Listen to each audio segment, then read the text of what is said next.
तलवार मजबूत नहीं होती जब तक वो कई बार आग में जली ना हो और हथौड़ों की मार ना सही हो। जो तलवार दहकते हुई आग और हथौड़ों की मार नहीं सह पाती, उस जंग में लड़ने के काबिल नहीं होती। हमारी जिंदगी भी एक जंग है, जहां हमें कदम कदम पर आत्ममाजों का सामना करना पड़ता है कामयाबी हासिल करने के लिए। ईश्वर कहता है, जिंदगी में आपको जो चाहिए वो ले सकते हो, बस उसकी कीमत चुकानी पड़ेगी। अगर कुछ बड़ा हासिल करना है, लाइफ में तकलीफें भी ज्यादा सहनी पड़ेगी।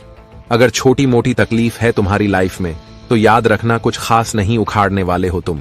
इसलिए अगर जिंदगी में तकलीफें ज्यादा हैं तो सब्र करो और उसका डट कर सामना करो। हार नहीं माननी, टूटना नहीं है, क्योंकि अब वक्त आने वाला है जब तुम अपने सपनों को सच होता हुआ देखोगे। मुझे पता है कि हम सभी अभी नरक से गुजर रहे हैं।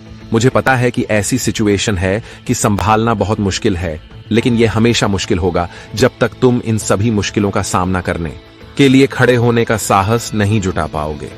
क्या होगा अगर मैं कहूं कि इन चुनौतियों को तुमको मजबूत बनाने के लिए भेजा गया है? यह होगा अगर तुम जान जाओ कि इन चुनौतियों को यह पता लगाने के लिए भेजा गया है कि तुम जीआई में कौन हो।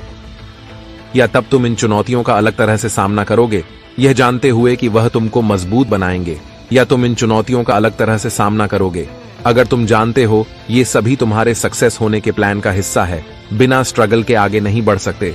बिना खुद को बदले, बिना संघर्ष के हार मान के बैठ जाओ, फिर आने वाली सभी चुनौतियों से बचे रह सकते हो। लेकिन फिर जो कुछ भी तुमको मिलने वाला है, उन सब से हाथ धो बैठोगे, फिर कोसोगे खुद को।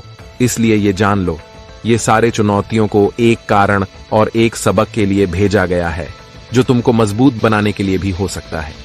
हो सकता है कि यह तुमको सब्र सिखाने के लिए भेजा गया हो सकता है कि यह तुमको तुम्हारा बेस्ट वर्जन बनाने के लिए भेजा गया हो। ये सभी एक कारण की वजह से है, इसलिए तुम हार मत मानो। इस दुनिया में तुम्हारा एक लक्ष्य है और तुम उसको पाओगे अगर तुम चलते रहो और बढ़ते रहो।